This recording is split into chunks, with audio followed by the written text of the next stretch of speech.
Плато Бермамыт – одно из красивейших мест Карачаево-Черкесии, которое обязательно необходимо посетить. Раньше его называли Бермамут или Улу-Бермамут. Название имеет тюркские корни и переводится как «кривое колено». Главная часть плато, БольшойБермамыт, расположена на высоте 2591 метр над уровнем моря.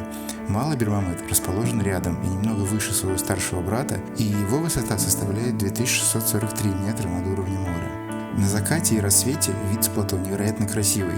Тут можно насладиться тишиной и почувствовать единение с природой. Сюда идут насладиться красивейшим панорамным видом на Кавказский хребет и Эльбрус, до которого всего 30 километров. Говорят, что по впечатлениям Плато Бермамыт не уступает американскому Гранд-Каньону.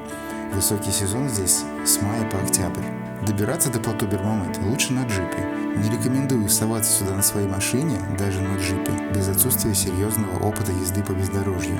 Намного лучше купить готовый джип-тур и добраться туда на подготовленных джипах с профессиональными инструкторами. В основном туда ездят встречать рассвет или закат. Мы поехали смотреть закат и ни капли об этом не пожалели.